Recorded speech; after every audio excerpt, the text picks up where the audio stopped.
जब भी आप चालान के लिए पेमेंट करने जाते हैं तो यही आपके पास एक मैसेज आता है, this is friendly reminder that is time to renew your AMC, यानी annual maintenance contract subscription for this year. तो यही मैसेज बहुत से सीएससी वेली भाइयों के साथ आ रहा है, और जब ये आ रहा है तो इसका मतलब ये हुआ कि आपको सब्सक्रिप्शन लेना ही पड़ेगा। अब सब्सक्रिप्शन लेने के बाद बहुत से लोगों का सब्सक्रिप्शन जो है उनका पेमेंट नहीं हो पा रहा है। तो मैं आपको बता दूं कि यहाँ पे इसके लिए आपको ओके पे क्लिक कर देना है। ओके पे जब ही आप क्लिक करते हैं तो आपका बर्थ सर्टिफिकेट का जो है वेबसाइट खुल जाता है।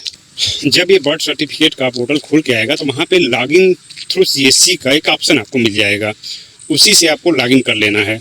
राइट कॉर्नर पे जाएंगे। अभी मैंने अपना पेमेंट कर दिया है इसलिए मैं नहीं खोल के आपको दिखा सकता, लेकिन ये स्टेप बहुत ही आसान है। कुछ चीज़ों को सावधानी बरतनी, कुछ चीज़ों की सावधानियाँ बरतनी है। जैसे मैं बता दे रहा हूँ कि आपके वॉलेट में यानी जो चालान कट रहा है 580 या 590 रुपये का कट रहा है, और इसमें आप बहुत से वीएलई ऐसे हैं जो चालान अपना कटवाने जा रहे हैं। तो चालान जब कटवाने जा रहे हैं उनका चालान का पैसा कट ही नहीं पा रहा है। उसका सबसे बड़ा कारण यही है कि चालान का पैसा इसलिए नहीं कट पा रहा है क्योंकि उनकी वॉलेट में, यदि आपके वॉलेट में जो कि 590 रुपया कटना है, तो मान लीजिए आपने 600 रुपये या फिर 650 रुपये अपने वॉलेट में रखे हैं, तो सीएससी आपका 200 रुपया अलग से रिजर्व रखेगी, उसके बाद ही आपका चालान कटेगा।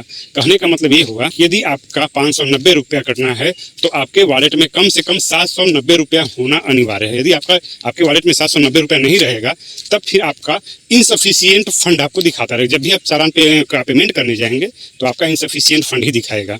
और जब आपका चालान सफलतापूर्वक कट जाएगा तो आपको बिल्कुल भी समय नहीं लगेगा, तुरंत ही आप अपना सभी प्रमाण पत्रों का चालान का पेमेंट भी कर सकते हैं। तो इतना आपको करना होगा।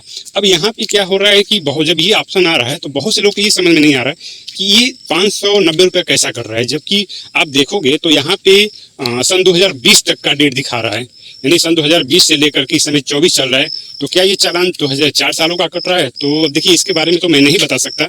कुछ भी हो, आपको 590 रुपये का चालान आपको कटवाना ही पड़ेगा। कटवाने के बाद ही आगे की प्रक्रिया, आगे की सेवाएं आप जारी कर पाएंगे। ये भाई मजबूरी है, हर सभी सीएससी वीएलई भाइयों की मजबूरी है। और कुछ ऐसे वीएलई बंधु जिनके साथ अभी नहीं आया है, आने वाले कुछ ही समय में उनके पास भी ये मैसेज जरूर आएगा, ये चालान नहीं कटवा पाएंगे। यदि नहीं कटवा पाते हैं तो परेशान ना हो, अपने वॉलेट में जितना चालान का अमाउंट है उससे 200 रुपये आपको अधिक रखना बहुत जरूरी है।